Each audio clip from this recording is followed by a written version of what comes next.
Ya baik, selamat siang. Perkenalkan, nama saya Irianti SPDGR. Saya guru penggerak angkatan 11. Saya akan mempresentasikan tentang diseminasi budaya positif. Apa kabar hari ini? Baik. Baik. Ya, baik, sehat ya. Baik, hari ini saya akan membawa tentang diseminasi budaya positif yang kita lakukan di sekolah. Baik Bapak Ibu Guru, sebelum kita lanjut ke materi berikutnya, saya minta untuk Bapak Ibu untuk lihat ke teman kiri kanan, kemudian senyum selama 30 detik. Silakan. Baik, ketika kita melihat teman kiri kanan, kita senyum, maka kita punya hati apa? Bahagia. Dalam budaya positif, sudah jelas bahwa kita akan melakukan yang namanya pembentukan karakter. Pembentukan karakter itu terjadi di mana? Yaitu di dalam lingkungan sekolah. Jadi kita membentuk suatu karakter siswa. Yang diperlukan adalah menciptakan budaya positif. Karena murid-murid yang kita harapkan adalah memiliki karakter. Karakternya apa? Yaitu karakter profil pelajar Pancasila. Baik, untuk membangun budaya yang positif di sekolah, kita perlu yang namanya menyediakan lingkungan yang positif juga. Jadi menciptakan lingkungan yang positif bagaimana caranya? Yaitu dengan kita menampilkan budaya positif. Baik Bapak Ibu, kita akan lanjut, yaitu di mana budaya positif terdiri dari perubahan paradigma belajar. Yang kedua, disiplin positif. Yang ketiga, yaitu ada nilai-nilai kebajikan. Yang keempat, kebutuhan dasar manusia. Yang kelima, motivasi perilaku manusia. Yang keenam, posisi kontrol guru. Yang ketujuh, keyakinan kelas. Dan yang kedelapan adalah segregasi dan restitusi. Saya akan bahas satu persatu apa itu perubahan paradigma. Teman-teman tahu bahwa pembelajaran dengan paradigma baru yaitu merupakan pembelajaran yang dirancang berdasarkan prinsip pembelajaran diferensiasi.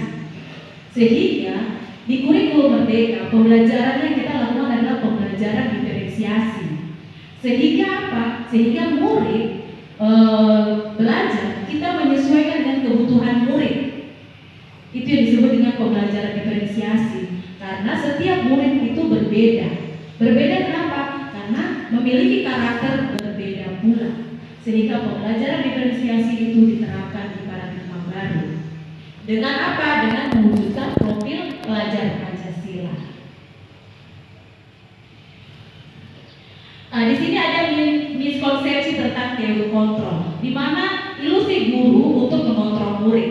Di sini adalah bagaimana guru itu bersifat mengontrol murid. Kadang-kadang dalam kelas itu kita selalu mengontrol murid bahwa kita lah yang memegang kendali. Padahal sebenarnya tidak boleh. Kita tidak boleh memegang kendali murid. Jadi kita di sini disifat seperti kita menjadi seseorang guru yang mengontrol murid. Itu salah ya Bapak Ibu. Kita tidak boleh mengontrol murid. Ilusi kedua bahwa kritik dan membuat rasa menguatkan karakter. Ketika kita mengkritik siswa, itu kita merasa bahwa karakternya sedang dibentuk, padahal itu tidak. Kita tidak boleh mengkritik siswa, karena belum tentu siswa yang kita kritik itu dia menerima. Kadang-kadang dia akan menendam apa yang kita kritik. Kemudian ilusi yang ketiga yaitu bahwa orang dewasa berhak memaksa. Kadang-kadang guru selalu bahwa guru itu yang benar, siswa itu tidak.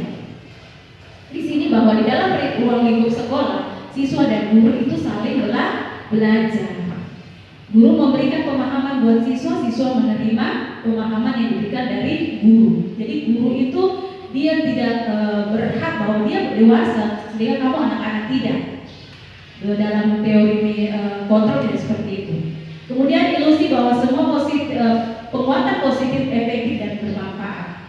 Di sini bahwa ketika kita memberikan penguatan positif kepada siswa, itu kita pikir bahwa itu bermanfaat. Ternyata di dalam teori kontrol itu belum tentu.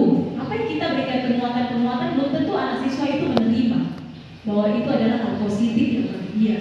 Seperti itu. Oke, kita lanjut. Ini adalah mengubah paradigma stimulus respon ke pendekatan teori. Contohnya adalah stimulus respon tentang dunia dan teori kontrol tentang dunia. Stimulusnya kalau realitas kebutuhan kita sama, kalau di teori kontrol tentang dunia itu kebutuhan kita itu semua berbeda. Jadi antara Bu Nika dengan Ibu Wanda itu kebutuhannya berbeda. Sehingga stimulus kontrol mengatakan bahwa realitasnya bahwa kita ini tidak sama. Kemudian yang kedua, semua orang melihat hal yang sama. Tetapi di teori kontrol dunia setiap orang memiliki gambaran berbeda. Jadi antara individu satu dengan individu yang lain itu berbeda. Kita memiliki gambaran tentang anak itu berbeda. Contohnya Ibu Anakota melihat siswa Nicholas itu seperti ini. Ternyata di Ibu Irianti melihat siswa Nicholas itu dalam kelasnya seperti ini. Sehingga gambaran yang kita lihat itu berbeda antara siswa itu dengan pandangan guru tersebut. Kemudian kita melihat yang ketiga yaitu kita mencoba mengubah orang agar berpandangan sama dengan kita. Yang kontrolnya kita berusaha memahami pandangan orang lain tentang dunia. Jadi kita tidak boleh membawa murid bahwa apa yang kita punya pandangan itu harus dia ingin bawa sama sudah. Tetapi di teori kontrol bahwa pandangan orang lain tentang dunia itu berbeda. Bahwa pandangan yang saya ambil seperti ini ternyata dia punya pandangan itu berbeda tentang sudut dunia yang mungkin dia pelajari ataupun dalam materi. Jadi setiap orang itu berbeda dalam mengidentifikasi. Kemudian yang ketiga yaitu perilaku buruk dilihat sebagai suatu kesalahan. Teori kontrolnya semua perilaku memiliki tujuan. Jadi ketika kita melihat perilaku buruk itu adalah suatu kesalahan. Siswa membuat dia terlambat, bahwa kita katakan bahwa kamu salah, kamu datang terlambat lewat jam ini, kamu salah. Tetapi teori kontrol bilang bahwa semua perilaku itu memiliki tujuan. Mungkin ketika dia datang terlambat, ada hal yang dia mau menyampaikan bahwa ada maksud bahwa dia terlambat ke sini karena mungkin orang tuanya tiba-tiba sakit atau mungkin uang taksinya jatuh di jalan, sehingga kita tidak memvonis bahwa apa yang dia buat itu adalah salah. Harus kita mencari solusinya. Waktu kita mencari solusi bagaimana bahwa anak itu sampai dia bisa datang terlambat.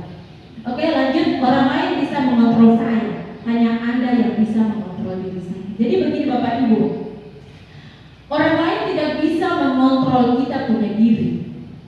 Karena yang bisa mengontrol kita punya diri itu adalah kita punya diri sendiri. Jadi bagaimanapun saya mau melakukan sesuatu, saya yang mengontrol saya punya diri, bukan orang lain. Karena orang lain tidak tahu tentang kita punya diri. Kita punya diri atau kita punya kekuatan, bukan orang lain. Lemah dan kekuatan itu hanya kita yang tahu, bukan orang lain. Kemudian saya bisa pemaksaan ada pada saat rujukan atau gagal. Kemudian kalau di dalam teori kontrol dunia, kolaborasi dan konsekuensi menciptakan pilihan yang baru. Jadi di sini saya menjelaskan bahwa di dalam kita berkolaborasi, kita akan menemukan yang namanya sesuatu yang baru.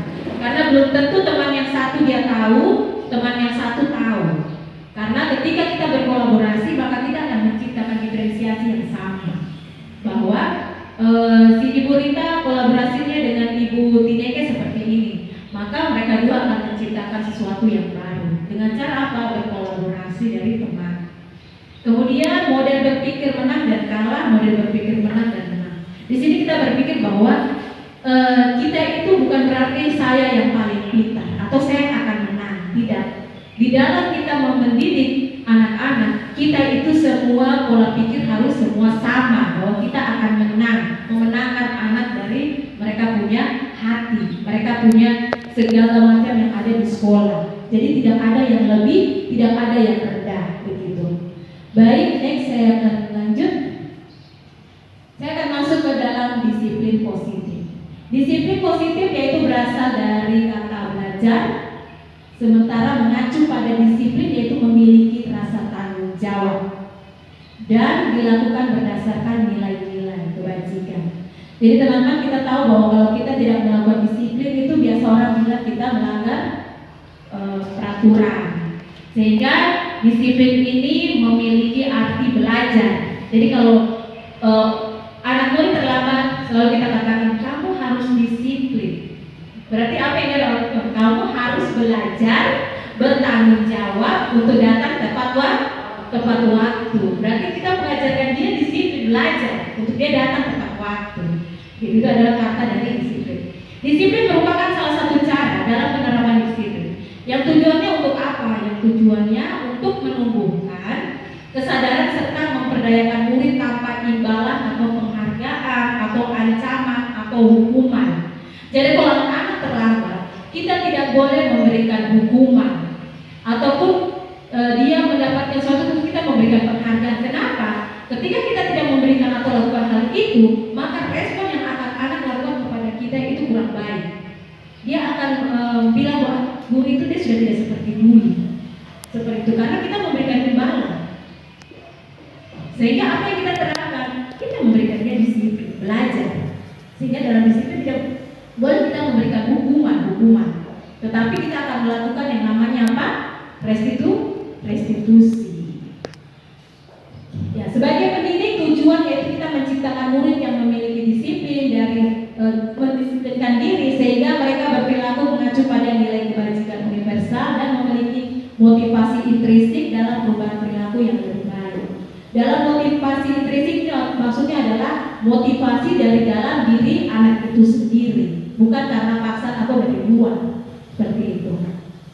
Jadi ketika dia datang terlambat bukan karena dia takut pada gurunya, tetapi dia merubah motivasinya dalam dia punya diri bahwa saya harus merubah saya punya diri untuk saya datang tidak terlambat.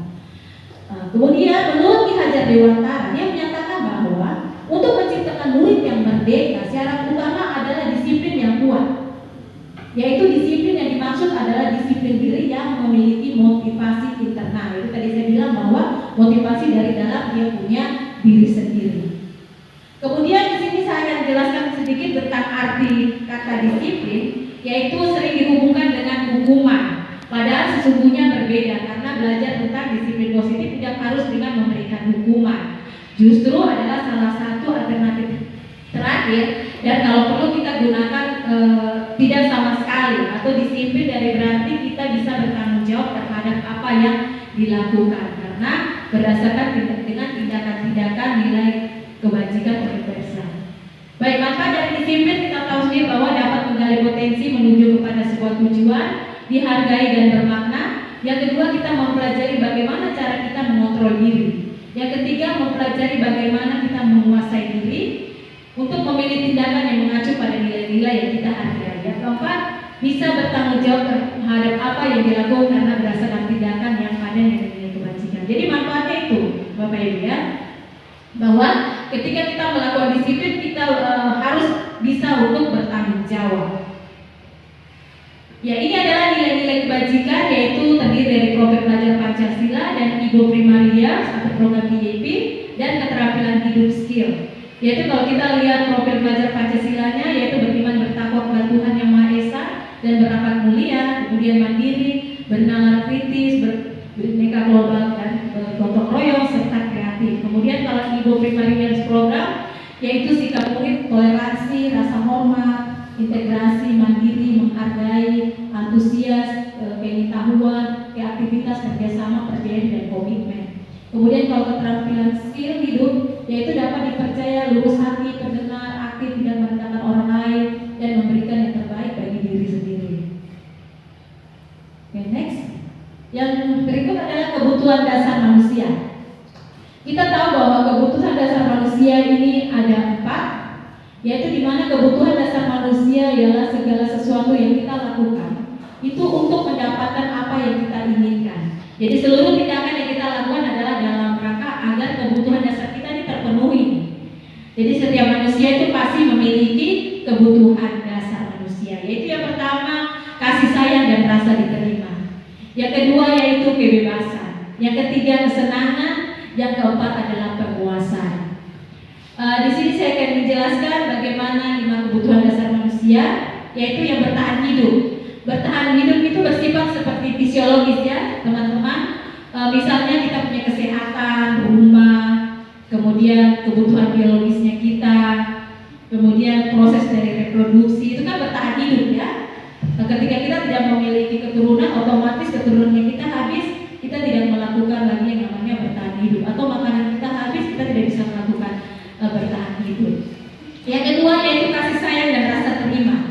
Di sini kita rasa terima, dipedulikan, berbagai kerjasama, menjadi bagian dari kelompok. Itu adalah kita membutuhkan yang namanya kasih sayang. Jadi ketika teman dengan teman kita harus saling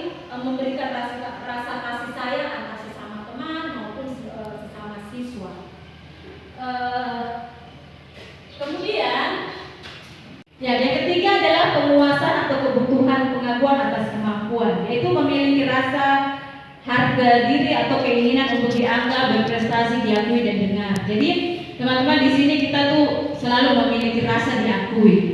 Kadang-kadang kalau kita memiliki hubungan pacaran, selalu dirasa diakui dulu, itu saya punya pacar atau itu saya punya suami. Jadi kita memiliki rasa untuk diakui gitu. Tidak ada orang punya suami baru dia tidak mengakui dia punya suami. Itu salah ya, bahwa kebutuhan pengakuan itu penting. Jadi kalau punya suami kita harus mengaku bahwa itu adalah saya punya suami. Itu adalah disebut dengan pengakuan atas kemampuan. Kemudian yang keempat, kebebasan atau kebutuhan akan pilihan, yaitu di mana kita mandiri, mandiri dalam pemilihan, mencoba hal baru atau mengendalikan arah diri. Kemudian yang kelima, kesenangan atau kebutuhan atau merasa senang, yaitu kita bermain, tertawa, humor, antusias. Itu adalah kebutuhan dasar manusia kita. Yaitu kalau ketika teman yang tidak rasa humoris atau tidak suka tertawa, berarti dia mengalami kekurangan kebutuhan ya teman-teman. Baik, yang ketiga adalah motivasi perilaku manusia. Menurut Diana Gonson dalam buku Restoration School Display, ada 3 alasan motivasi perilaku manusia. Yang pertama yaitu untuk menghindari ketidaknyaman atau hukuman. Yang kedua, mendapatkan imbalan atau penghargaan dari orang lain. Yang ketiga, untuk menjadi orang yang mereka inginkan dan menghargai diri sendiri dengan nilai-nilai yang mereka percaya. Next, seperti hukuman, yaitu tidak terencana atau tiba-tiba, atau murid tidak tahu apa yang akan terjadi dan tidak dilibatkan, bersifat arah atau bersifat hukuman fiskis. Jadi yang pertama itu kita tidak boleh melakukan hukuman sampai bersifat fisik kepada anak-anak. Jangan sampai dia punya fisik terganggu maupun fisiologinya terganggu. Yang ketiga yaitu konsekuensi, yaitu terencana atau disepakati sesuai dengan peraturan. Jadi ketika anak-anak melakukan pelanggaran, sudah jelas ada dia punya konsekuensi. Kalau dia melanggar konsekuensi, berarti dia sudah melanggar apa? Aturan yang sudah dibuat, seperti itu. Kemudian murid tetap dibuat tidak nyaman kalau kita memberikan konsekuensi. Kadang-kadang ketika kita memberitahukan konsekuensi, tetap mereka melanggar yang namanya aturan. Oleh sebab itu ada yang namanya restitusi. Kenapa? Karena dalam restitusi ini ada proses menciptakan kondisi bagi murid untuk memperbaiki kesalahannya. Yaitu yang kedua, berkolaborasi dengan mengajarkan murid untuk mencari solusi sendiri. Jadi saya akan bahas nanti restitusi di belakang. Ini adalah 3 motivasi dari perilaku manusia. Untuk menghindari ketidaknyamanan atau hukuman, ini adalah tingkat rendah dari motivasi perilaku manusia. Biasanya tuh orang yang motivasi perilakunya untuk menghindari hukuman atau ketidaknyamanan akan bertanya, apa yang terjadi kalau bila saya tidak melakukannya? Jadi dia bertanya-tanya. Atau sebenarnya mereka sedang menghindari permasalahan yang mungkin muncul dan berpengaruh pada mereka secara fisik atau psikologi maupun tidak terpenuhinya kebutuhan mereka bila mereka tidak melakukan tindakan tersebut. Jadi dalam hukuman ini mereka akan bertanya-tanya seperti itu. Kemudian yang kedua yaitu untuk mendapatkan imbalan atau penghargaan dari orang lain. Contohnya bahwa satu tingkat di atas motivasi yang pertama, yaitu di sini orang berperilaku untuk mendapatkan imbalan atau penghargaan dari orang lain. Jadi ketika dia membuat sesuatu tuh, dia tahu berarti sebenarnya dapat imbalan dari guru tersebut. Contohnya begini, anak-anak, mereka dapat dulu berikan ibu guru ini apa SK, apakah dia akan lakukan. Dan ketika dia lakukan, dia tahu berarti ibu anda akan kasih dia uang jalan. Seperti itu. Dan ketika ibu anda suruh lagi, dia senang kalau nanti dia dapat imbalan. Ketika ibu anda punya uang pas-pasan, kemudian ibu guru suruh lagi, dia datang lagi, terus ibu anda terlalu uang jalan ini. Di situ dia akan merasakan bahwa dia punya penghargaan itu tidak dihargai, bahwa dia jalan ke bawah itu sia-sia. Saya sudah capek ibu guru pun, kedorong orang buat jalan. Itu dia akan mengeluh dalam dia punya diri. Itu adalah urutan yang kedua, yaitu untuk mendapatkan imbalan atau penghargaan dari orang lain. Jadi Bapak Ibu, kita tidak boleh memberikan sesuatu ke anak dalam berupa penghargaan atau imbalan. Cukup kita memberikan bahwa terima kasih, ibu ada berkat lebih. Jadi ibu berikan. Seperti itu. Jadi dia tahu, oh berarti ibu tidak beri saya karena ibu belum ada berkat. Begitu ya Bapak Ibu. Oke, lanjut. Yang ketiga, menjadi orang yang mereka ingin dan menghargai diri sendiri dengan nilai-nilai yang mereka percaya. Yaitu dengan motivasi ini akan bertanya, akan menjadi orang yang seperti apa bila saya melakukannya. Mereka yakin dan hargai dan mereka melakukannya karena mereka ingin menjadi orang yang melakukan nilai-nilai yang mereka yakini tersebut. Ialah motivasi yang membuat seorang memiliki disiplin positif karena motivasi perilakunya itu bersifat internal, bukan dari luar. Jadi dia memang benar-benar dari dalam dia punya diri, bukan karena paksaan orang. Jadi dia bilang, kok harus seperti ini, kok harus tidak. Tetapi memang dari dia punya diri. Kita masuk ke 5 posisi kontrol guru. Di sini Bapak Ibu 5 posisi kontrol guru itu yang pertama ada posisi penghukum, posisi pembuat merasa bersalah, posisi teman, posisi pemantau, dan posisi manajer. Bapak Ibu guru berada di posisi mana ya? Pasti kemarin Ibu kepala sekolah bilang, Wirianti ada bentak itu anak sekolah satu, berarti saya di posisi penghukum. Karena saya membentak siswa dengan kata-kata yang kasar, berarti saya masih di posisi penghukum. Jadi Bapak Ibu guru, kita tidak boleh berada di posisi penghukum. Kita berusaha untuk berada di posisi apa? Manajer. Posisi penghukum itu seperti begini, seorang penghukum bisa menggunakan hukuman fisik atau fisik maupun verbal. Nah, itu tadi saya bilang, dengan kata-kata saja itu sudah masuk ke dalam penghukum. Yaitu orang yang menjalankan posisi hukum itu senantiasa mengatakan bahwa sekolah memerlukan sistem atau alat yang lebih mendekatkan murid lebih dalam lagi. Yaitu guru-guru yang biasa memberikan posisi kontrol penghukum itu akan bilang begini, patuhi aturan saya atau awas ya. Atau yang kedua, kamu selalu saja salah. Atau yang ketiga, selalu pasti selalu kamu ini terus. Kemudian ada lagi bilang, besok kau tidak masuk di pembelajaran, kau lihat saya kau nilai itu sangat turun. Itu adalah kita ada berada guru yang berada di posisi penghukum. Jadi Bapak Ibu silakan merenung, jangan sampai di posisi penghukum. Kemudian posisi membuat merasa bersalah. Pada posisi biasanya guru akan bersuara tuh lemah lembut. Biasa pembuat merasa bersalah dia akan menggunakan keheningan membuat orang lain tuh merasa tidak nyaman atau rendah diri. Jadi yang kata-kata yang keluar tuh seperti ini. Ibu sangat kecewa sekali nak dengan kamu. Kemudian atau dia bilang, berapa kali bapak harus memberitahukan kamu nak? Gimana coba kalau orang tua kamu tahu kamu berbuat begini? Dia bikin kayak anak itu yang paling salah sudah, bukan bapak guru. Jadi anak-anak tuh rasa bersalah. Kadang-kadang aku tuh datang terlambat. Ibu Rita selalu udah marah di kepala sekolah. Jadi anak-anak dulu kalau sama begini nanti Ibu Rita udah marah di kepala sekolah. Dan saya rasa bapak guru pasti ada di posisi itu.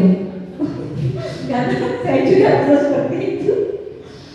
Kemudian posisi teman, yaitu guru pada posisi ini akan mendekati teman atau berupaya untuk mengontrol melalui persuasi, atau guru ini dia bisa bersifat negatif atau positif. Jadi pada posisi teman ini dia lebih kepada posisi yang menggunakan hubungan humor gitu untuk mempengaruhi seseorang. Contohnya dia bilang begini, ayo bantulah jadi bapak ya gitu.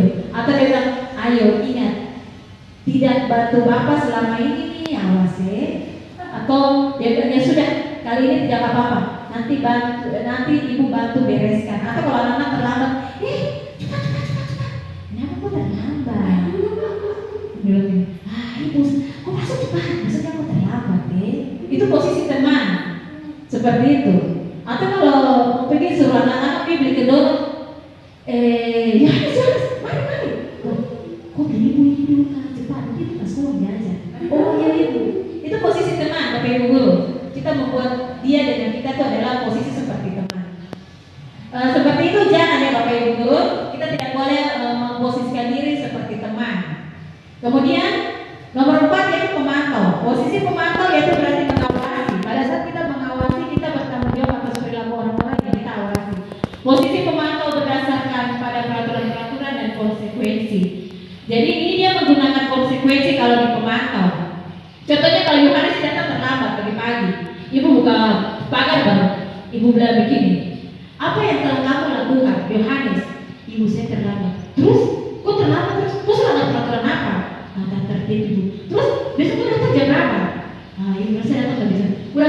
biasa kok ternyata. Begitu. Itu dia pemantau. Kemudian dia bilang, kalau kau tidak datang cepat, kau tadi konsekuensi apa? Sanksinya apa? Nasa dapat hukum. Kalau kau tahu itu, jadi besok kau datang cepat, nanti konsekuensinya untuk kau lari keliling lapangan. Itu adalah pemantau, teman-teman. Jadi kadang-kadang kita selalu lakukan hal ini dari pemantau. Oke, kita harus berada di posisi manajer. Manajer adalah posisi di mana guru berbuat sesuatu bersama dengan murid, dengan mempersilahkan murid dan mempertanggungjawabkan perilakunya, mendukung agar dapat menemukan solusi atau permasalahannya sendiri, di mana manajer murid diajak untuk menganalisis kebutuhan dirinya maupun kebutuhan orang lain. Di sini penekanan bukan pada kemampuan membuat konsekuensi, namun dapat berkolaborasi dengan murid sebagaimana memperbaiki kesalahannya. Ada. Jadi di manajer ini di mana guru menindaklanjuti murid, yaitu di posisi yang dia harus mempertanggungjawabkan perilakunya. Jadi yang mempertanggungjawab perilakunya ini adalah murid. Jadi dia harus menggali bagaimana kamu terlambat, solusinya bagaimana supaya kamu tidak terlambat, permasalahannya ada pada siapa ya, sehingga kamu datang terlambat. Jadi posisinya dia menggali, sehingga murid tersebut dia mendapatkan solusinya bahwa betul ibu, saya tidak akan datang terlambat. Terus solusinya apa? Saya akan membuat jam alarm di jam sekian supaya saya bangun tepat waktu. Itu adalah dia menemukan solusinya sendiri, bahwa bukan guru yang memberikan solusi, tapi murid yang menemukan solusinya. Baik, yang berikut adalah keyakinan kelas, hukuman dan penghargaan. Di sini bagaimana kita menerapkan peraturan keyakinan kelas? Mengapa tidak peraturan kelas saja? Karena kalau keyakinan itu adalah bersifat yang positif, sementara kalau peraturan itu lebih ke negatif, sehingga anak-anak akan lebih baik ketika kita menggunakan kalimat-kalimat yang positif dibandingkan negatif. Kalau negatif itu seperti jangan buang sampah di kelas atau jangan datang terlambat. Tapi di dalam kelas kita menggunakan keyakinan kelas, yaitu datanglah tepat waktu, atau ketika tidak disiplin anak keluar masuk, saling menghargai orang yang lebih tua. Baik, sebagai pendidik tujuan kita adalah menciptakan anak-anak yang memiliki disiplin diri sehingga mereka bisa berperilaku dengan mengacu pada nilai-nilai kebajikan universal dan memiliki motivasi intrinsik. Di sini Bapak Ibu ada foto-foto di mana anak-anak menerapkan disiplin positif, yaitu dengan mereka cara beribadah, mereka mentaati peraturan yang mereka telah buat, kemudian mereka melakukannya bersama-sama dengan temannya. Keyakinan kelas yang pertama yaitu bersifat abstrak daripada peraturan yang lebih rinci dan konkret. Kemudian keyakinan kelas berupa pernyataan-pernyataan universal. Kemudian pertanyaan keyakinan kelas nanti dibuat dalam bentuk positif. Kemudian keyakinan kelas sebenarnya tidak terlalu banyak sehingga mudah diingatkan, dipahami oleh semua warga kelas. Kemudian keyakinan kelas sebaiknya sesuatu yang dapat diterapkan di lingkungan tersebut. Kemudian semua warga kelas ikut berkontribusi. Jadi ketika kita membuat keyakinan kelas itu bukan hanya guru dan satu anak, tetapi melibatkan seluruh warga kelas yang ada dalam kelas tersebut. Jadi ketika guru lain masuk, mereka tahu bahwa mereka punya keyakinan kelas. Jadi ketika satu buat kesalahan, mereka mengingatkan bahwa kita sudah buat, kita punya keyakinan kelas, maka dia sadar bahwa dia yang buat. Begitu. Ini adalah contoh keyakinan kelas. Kami akan menjaga ketertiban kelas dan mematuhi tata tertib sekolah dengan penuh tanggung jawab. Ini kata kalimatnya lebih positif ya Bapak Ibu. Kemudian kami akan aktif mengikuti pembelajaran dengan semangat dan percaya diri. Kami akan bergotong royong menjaga kebersihan dan keterkerapihan kelas. Kemudian kami akan menghormati semua guru dan saling menghormati sama teman. Kemudian kami akan fokus menggunakan gawai untuk keperluan belajar. Kami akan melaksanakan protokol kesehatan dengan baik. Jadi ini adalah contoh dari keyakinan kelas. Baik Bapak Ibu, kita akan masuk ke tahapan berikut yaitu segitiga restitusi. Ya, ini di poin terakhir ya. Di mana segitiga restitusi kita tahu yang pertama yaitu menstabilkan identitas, yang kedua yaitu validasi kebutuhan, yang ketiga menanyakan keyakinan kelas. Di mana menstabilkan identitas yaitu setiap orang pasti pernah melakukan kesalahan. Jadi yang kedua, kamu bukan salah satu yang pernah melakukan hal ini. Jadi ketika anak tersebut dia datang terlambat atau dia tidur di dalam kelas, Bapak Ibu bisa panggil dia, kemudian menggali dia seperti seorang manajer tadi yang saya jelaskan. Kemudian ketika dia membuat kesalahan, maka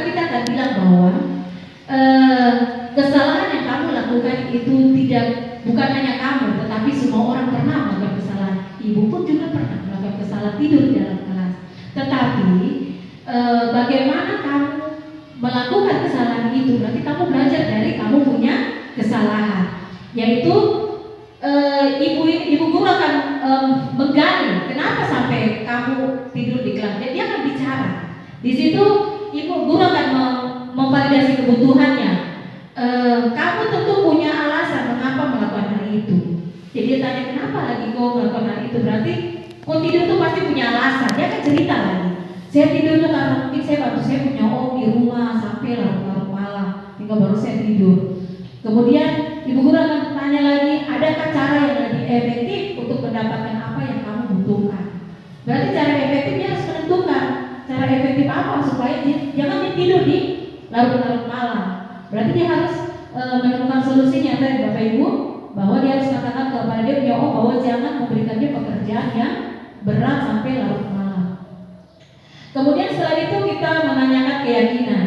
Nilai-nilai apa yang telah kamu sepakati? Karena dia tidur dalam kelas berarti dia melanggar apa? Keyakinan kelas yang dia buat loh. Kemudian ibu guru tanya lagi keyakinan kelas apa yang sudah kita sepakati? Yaitu keyakinannya harus saling menghargai guru yang mengajar. Setelah itu ibu guru tanya lagi, kamu ingin menjadi orang seperti apa? Oleh sebab itu manajer ini berguna untuk melakukan restitusi bagi anak. Jadi sampai di sini ada pertanyaan. Ya, jadi kata-kata yang dilakukan dalam stabilitas identitas yaitu berbuat salah itu tidak apa-apa, kemudian tidak ada manusia yang sempurna. Saya juga pernah melakukan kesalahan seperti itu, atau kita bisa menyelesaikan ini. Ini adalah contoh. Bapak Ibu tidak tertarik mencari siapa yang salah, tapi Bapak mau ingin mencari solusi permasalahan ini bersama-sama. Apakah kamu sudah menjadi teman yang baik buat dirimu sendiri? Itu adalah menstabilkan identitas. Kemudian contoh dari validasi tindakan itu kata-kata yang kami lakukan seperti padahal kamu bisa melakukan yang lebih buruk dari ini, atau kamu pasti punya alasan mengapa kamu melakukan hal itu, atau kamu patut bangga pada dirimu sendiri karena kamu telah melindungi sesuatu yang penting buatmu, atau kamu boleh mempertahankan sikap itu tapi kamu harus menambahkan sikap yang baru. Itu adalah validasi dari tindakan yang salah. Kemudian menanyakan keyakinan kelas, yaitu apa yang kita percaya sebagai kelas atau keluarga, apa nilai-nilai umum yang kita telah sepakati, apa yang kita tentang kelas yang ideal, atau kamu menjadi orang seperti apa. Baik Bapak Ibu, itu adalah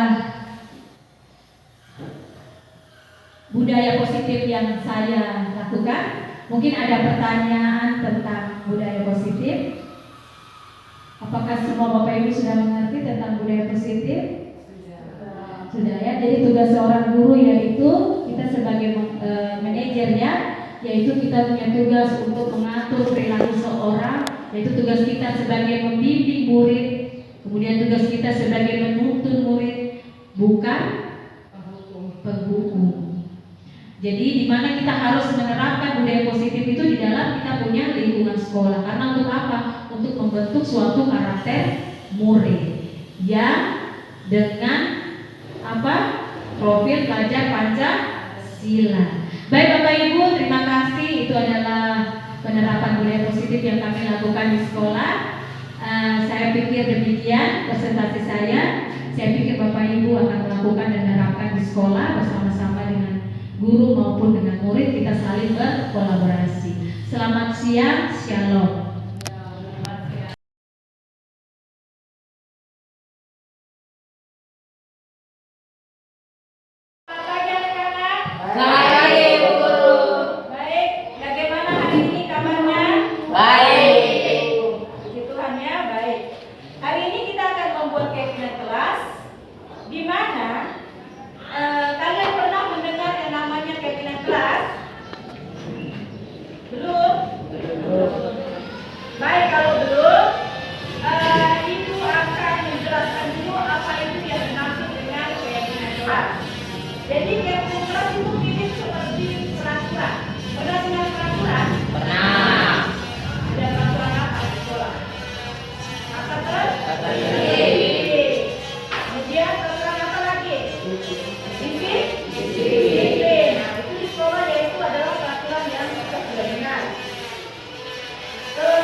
membuat kesepakatan itu. Baik, Bu Guru kasih contoh bagaimana kita membuat suatu keyakinan kelas, yaitu apa? Kita harus apa? Dalam membuat keyakinan kelas itu berarti kita harus apa? Bertanggung jawab. Karena kita yang membuat keyakinan kelas itu bersama-sama dengan warga kelas maupun teman-teman di sekitar. Sehingga guru yang masuk ke dalam kelas bersama-sama dengan kalian di dalam kelas, kita sudah mengetahui bahwa ada keyakinan yang telah kita buat, ada kesepakatan yang telah kita buat, sehingga terbentuknya yang namanya keyakinan kelas. Ketika kita bertanggung jawab dalam membuat suatu keyakinan kelas, berarti ada apa? Nilai-nilai yang kita pilih di dalam. Contohnya apa? Kalau kita apa? Membuat keyakinan kelas. Jadi dalam keyakinan kelas ini anak-anak kita lebih ke kata-kata yang positif. Kalau peraturan itu lebih apa? Ke negatif. Kata apa? Jangan membuang sampah di kelas. Itu apa? Katanya lebih apa? Kalimatnya lebih apa? Negatif loh. Tetapi di sini kita lebih membawa ke yang positif, kalimat positif. Kalau jangan membuang sampah di kelas, kalimat positifnya apa kalau untuk membuat keyakinan kelas? Buanglah sampah pada tempat. Buanglah sampah pada tempat. Tempatnya. Atau jagalah kebersihan. Kemudian contoh lain apa lagi? Kalau datang terlambat, jangan datang terlambat. Kalau kita membuat keyakinan kelasnya seperti apa? Datanglah tepat waktu. Kemudian kalau yang kedua ada pengajian di depan kelas. Kalau dikatakan peraturan kelasnya jangan ribut. Kalau keyakinan kelasnya seperti apa? Hormati guru. Sadar saling menghargai. Baik, itu adalah contoh yang kita akan buat tentang keyakinan kelas. Di sini kalian akan menggunakan kalimat-kalimat yang positif, bukan kalimat negatif. Kita ganti kalimat negatif menjadi kalimat positif. Peraturan menjadi keyakinan kelas bersama. Sebelum itu kalian menyepakati bersama, nanti Ibu Guru akan kirim di sini. Tetapi kamu ini di lembaran kertas yang Ibu Guru kasih. Tetapi di lembaran kertas ini hanya satu saja kesepakatan yang kamu buat. Yang banyak ya, Rena. Anak buat satu, Katerina buat satu. Kemudian nanti kita akan kumpul dan kita lihat kesepakatan kelas mana yang lebih kalian pilih.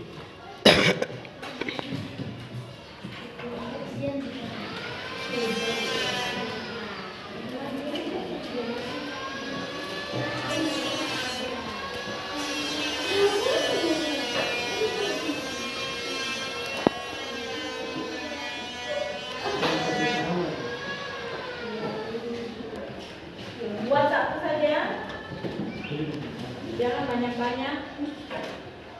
Satu orang satu.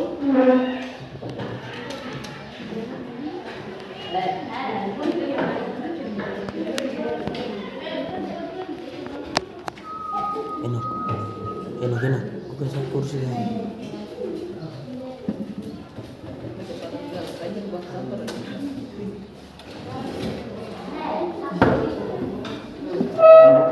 Baik anak-anak, ada pertanyaan? Paham? Silakan tulis satu kalimat tentang keyakinan kelas yang akan kamu pilih. Satu saja. Contohnya apa? Supaya nanti kita kumpulkan, kita sepakati bersama. Yang sudah tempel di situ. Dan Ibu Guru akan pilih mana yang lebih banyak. Dan itulah kita akan membuat suatu kesepakatan di dalam kelas, dan kita akan buat bentuk kayak mading atau bentuk seperti poster, kita akan tempel di situ. Jadi setiap guru mata pelajaran akan melihat itu. Jadi ketika apa yang kamu buat, kita sudah sepakati ada di situ. Sehingga kita di dalam kelas ini saling mengingatkan. Sampai sini paham? Oke, David.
Anak-anak punya mana ini?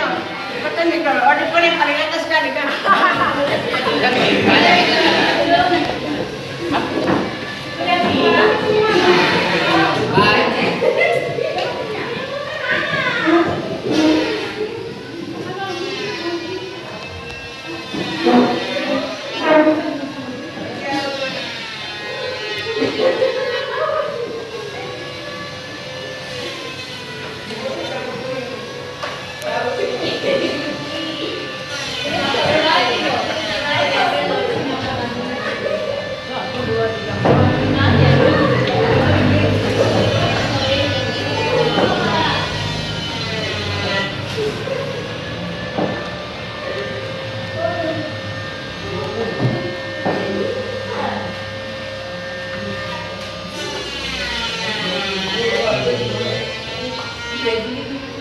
Ini yang harus ditancapkan berulang-ulang dari dinas.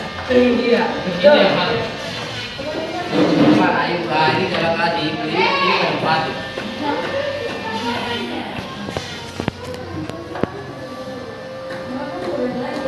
Ibu mau kasur. Ibu mau kasur kan? Oke, baik. Yang keempat itu sama seperti ini. Baik anak-anak, inilah kesepakatan yang telah kalian buat bersama-sama dengan kalian punya teman, dan kesepakatan ini adalah kamu yang buat sendiri. Dan ketika kamu melanggar kesepakatan ini berarti apa? Beda, bayar gas. Adalah konsekuensinya adalah kamu yang tanggung dong. Kamu yang buat sendiri dong. Di sini guru ambil kesimpulan bahwa yang pertama adalah menghormati guru dan sesama teman. Kemudian jagalah kebersihan, datanglah tepat waktu. Kemudian ayo berpenampilan rapi. Kemudian buanglah sampah pada tempatnya, jagalah kebersihan dalam kelas. Dan yang keempat adalah disiplin. Baik anak-anak, bagus sekali untuk kesepakatan yang telah kamu buat.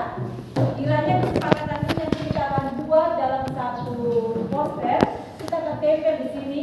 Kemudian kesepakatan ini yang akan kita lakukan selama proses pembelajaran di dalam kelas. Baik itu guru bidang studi maupun wali murid. Kesepakatan ini berlaku antara anak-anak murid dan Ibu Bapak Guru. jadi ketika bagaimana anak-anak itu di dalam kelas, berarti ada kesepakatan yang telah kita buat. Yaitu apa? Harus Disiplin. harus menghargai waktu. Ketika kamu tidur, maka waktumu terbuang. Sehingga kita harus membuat kesepakatan kelas. Di dalam kelas itu penting karena proses pembelajaran itu akan baik terlaksana sampai selesai dengan adanya kita punya kesepakatan kelas. Baik anak-anak, terima kasih. Untuk kita akan melakukan kesepakatan kelas ini, nanti bakal lanjut dalam materi kita, yaitu materi kita tentang ruang lingkup biologi.